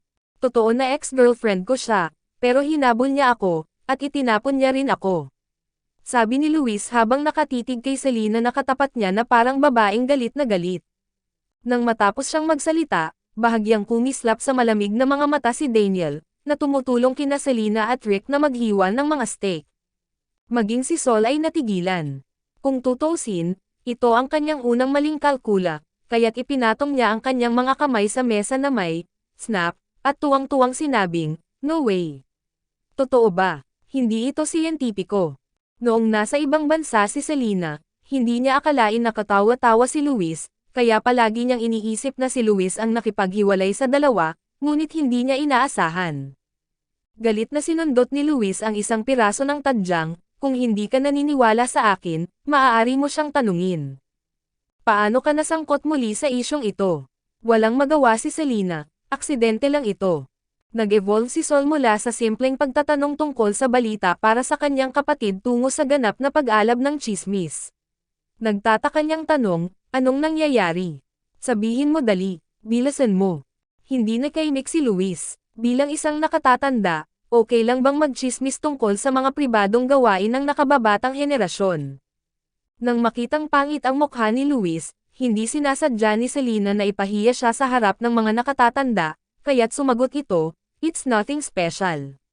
Sa oras na iyon, napakaraming babae sa paaralan ang nagkakagusto sa kanya, at isa lang ako sa kanila. As for the breakup, probably after being together, I found that he is not what I imagined, a little bit disillusioned. Tila hindi nagiba ang mga sinabi ni Selena, ngunit alam ni Sol na hindi dapat ganoon kadali ang mga bagay, kung hindi ay hindi magiging ganoon ang ekspresyon ni Luis. First, bigyan mo pa ng alak si Luis mamaya, at tingnan mo kung may makukuha siya sa kanya. Dahil nandito si Little Treasure, hindi uminom si Selena ngayong gabi, medyo naiinip siyang nakaupo sa wine table pagkatapos kumain, kaya humingi siya ng instructions, Mr. Lu, pwede ko bang kunin ang Little Treasure para maglaro? Tumango si Daniel, go. Ang tono ng boses niya ay parang kapareho ng kay Selena, ngunit mas malumanay ang pakiramdam ng mga tao kaysa sa iba. Mukhang malungkot si Luis, halatang game console niya iyon, ang pinakahuling kagamitan na ibinalik niya lalo na, talagang humingi siya ng mga tagubilin sa ibang lalaki, at kumuha ng ibang lalaki para maglaro. Kahit 5 taon pa lang ang lalaking iyon. Kabanata 78. Pagkalipas ng 2 oras, marangal na namatay si Sol, ngunit hindi pa rin siya makalabas ng salita sa bibig ni Luis bago siya nawalan ng malay. Kung tutusin, nasa bingit na ng kamatayan si Luis ngayon, dahil alam niyang gusto ni Sol na ilabas sa kanya ang mga sinabi niya, kaya nagpatuloy siya hanggang ngayon. Lasing talaga ang isang tiyuhin na sobrang tsismosa.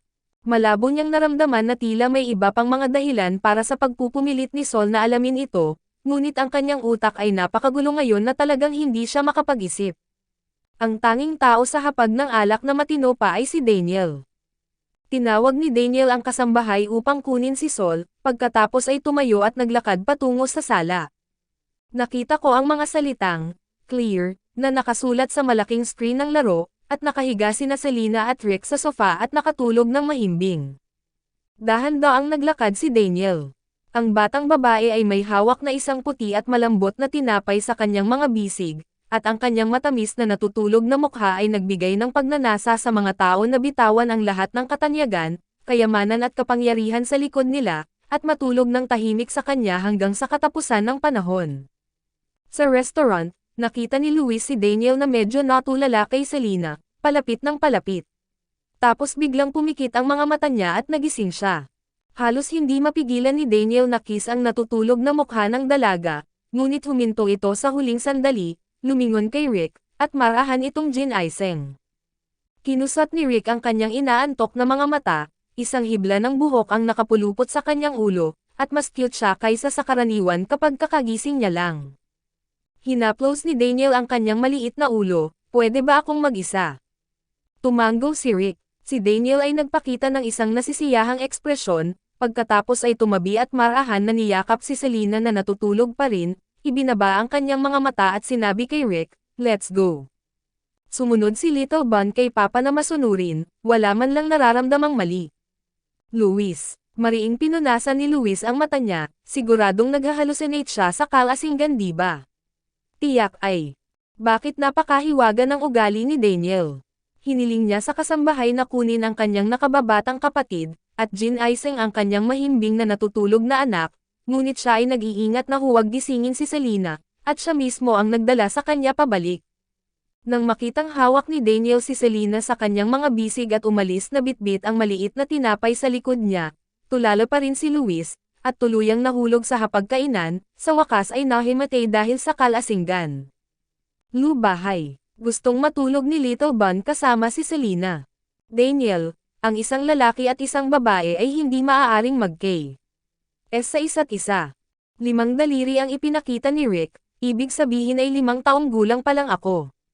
Tumango si Daniel, "Mabuti, alam mo rin na hindi ka na 3 taong gulang na bata, ngunit isang 5 taong gulang na matanda, bumalik ka at matulog ng mag-isa."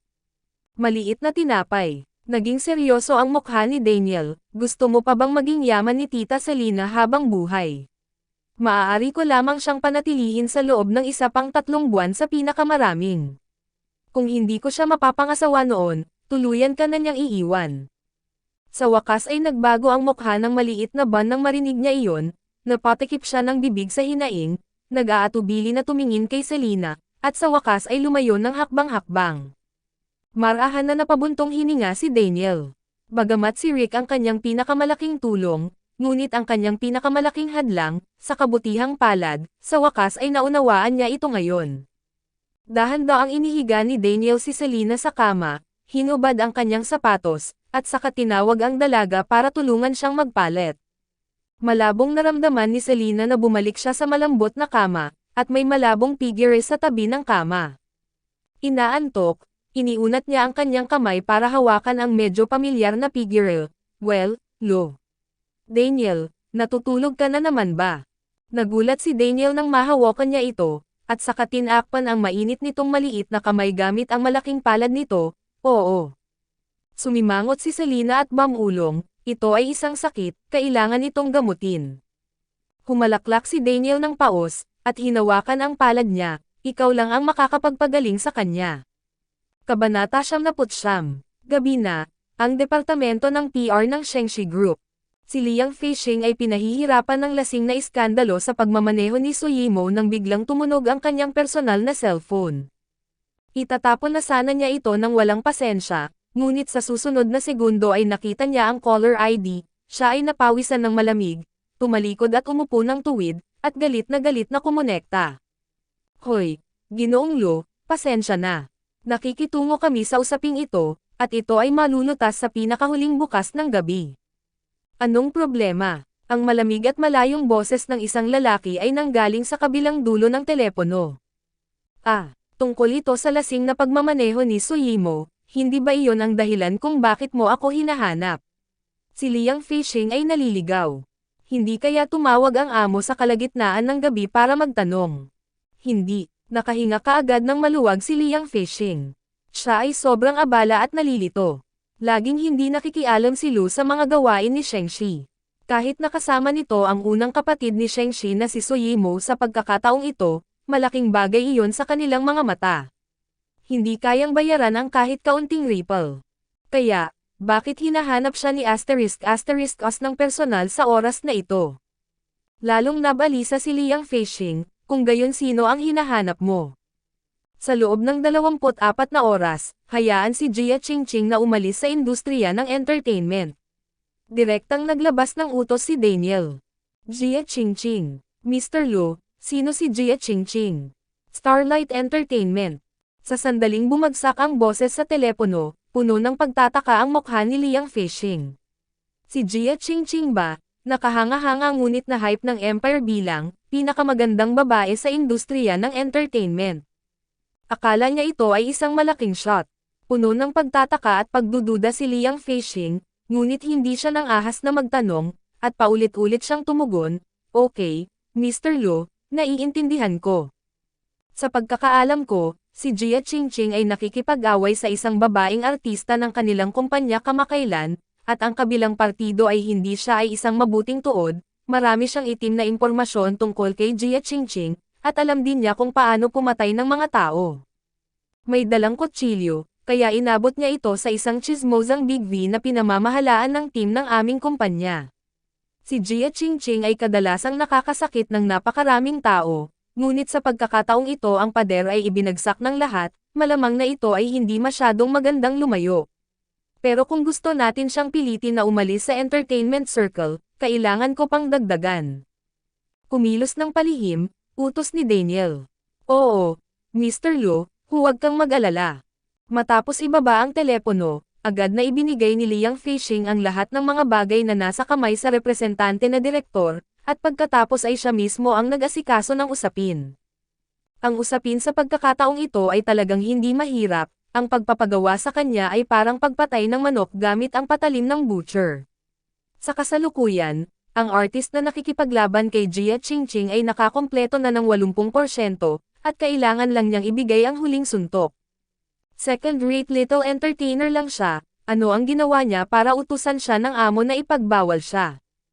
Gaano man ang hula ni Liang Feixing, ang tunay na layunin ni Daniel ay hindi para ipagbawal si Jia Qingqing, ngunit suportahan si Selena, isang batang aktor na hindi gaanong sikat kaysa kay Jia Qingqing at ang pangalan ay hindi pa rin niya maalala.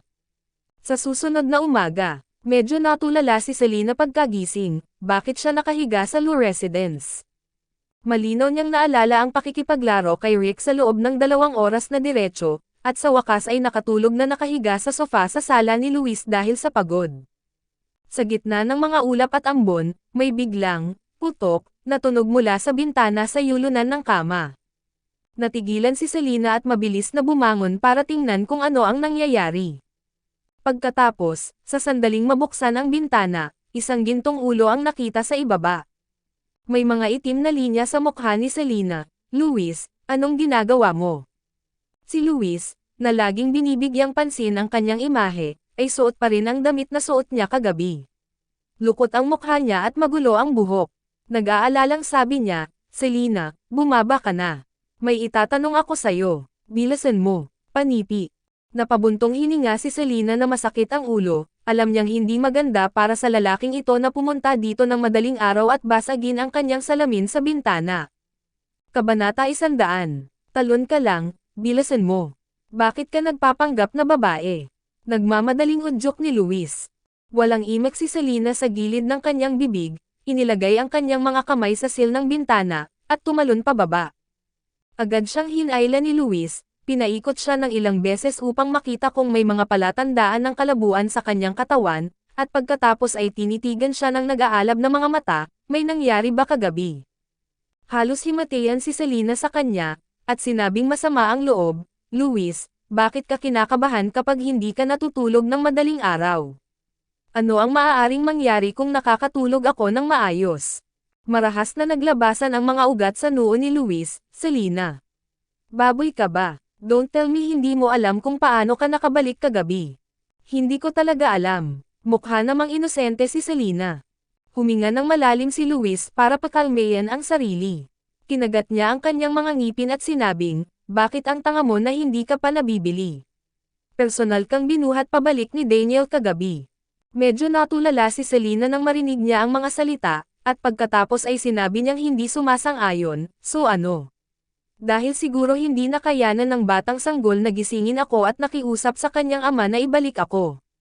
Ganon din kasi sa bar, maliban kay Daniel. Hindi hinayaan ni Rick na hawakan siya ng kahit sino, kaya hindi niya inisip na big deal iyon. Half-dead sa galit si Luis, Selena, pwede ka bang magsaya? Halatang interesado sa iyo si Daniel, okay. Isang mahabang buntong hininga si Selena, pagkatapos ay ipinatong ang kanyang mga kamay sa mga balikat ni Luis, at same time na sinabi, Kuya, ang paglalakbay ng kapatid ko ay dagat ng mga bituin, at hindi siya titigil para sa anumang bulaklak. Kaya kahit lumuhad ka at umiyak at pakiusap na maging kuya mo tita, hindi rin kita bibigyan ng pagkakataong ito, okay. Mangyaring huwag nang magdusa ng paranoia, bumalik ka at matulog. Nang marinig ito, naramdaman ni Luis ang pagiging komplikado. Nakahinga siya ng maluwag at tinitigan siya ng may gusot na mukha, are you really planning to never get married for the rest of your life? Paano kung makatagpo ka ng taong gusto mo? Selena, napakadelikado ng ideya mo. Hindi mo ba alam kung ano ang mahalaga? Hayaan mong sabihin ko sa iyo, kahit na ang karera ay napakahalaga din, para sa isang babae, ang kasal ay, Hindi na nakatiis si Selena at sinipa siya, Luis, hindi ka patapos ha. Sinusubukan mo bang humanap ng mali sa akin? Sa tingin ko ay hindi ka pa masyadong nabugbog at hindi ka komportable. Nabugbog ka noong nakaraang araw. Obvious naman na hindi sapat ang nabugbog ko sa iyo last time. Bubugbugin ka ngayon ng kapatid ko. Tingnan natin kung maglakas loob kang magabbuong araw.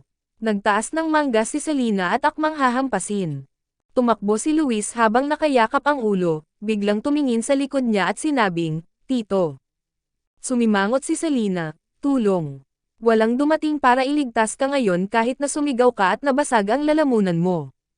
Bago bumagsak ang magic claw ni Selena, sumigaw si Luis, hindi, ang tiyuhin ko. Naninigas ang likod ni Selena, inikat niya ang kanyang ulo, at pagkatapos ay nakita niya si Daniel na nakatayo doon na nakatracksuit laban sa liwanag, na may pawis na namumuo sa kanyang balat, mukhang katatapos lang ng kanyang morning run. Si Selena, na binugbog ang kanyang pamangkin ngunit nahuli sa lugar, ay inilibot ang kanyang mga mata, itinuro si Luis at sinabing, Mr. Lu, ang taong ito ay dumating upang basagin ang iyong bintana ng madaling araw, ngunit nalaman ko, tutulungan kitang talunin siya. Tinitigan siya ni Luis, walang hiya. Ang lakas ng loob mong sabihin na hindi mo ito binasag. Matigas na sabi ni Selena. Inabot ni Daniel sa gilid ang isang kapirasong damo sa buhok ng dalaga, at saka natural na pinunasan ang ulo nito gamit ang malaking palad nito, huwag kang magulo, maghilamos ka na, pwede ka nang mag-almusal. Oh, agad-agad. Buong pagmamalaking hinarap ni Selena si Luis, at tumakbo palayo. Sa sandaling ito, hindi makapaghintay si Luis na hawakan si Selena at sumigaw, minsan. 2 beses, 3 beses. Halatang halata si Daniel, bulag ba ang titanium alloy dog eyes mo?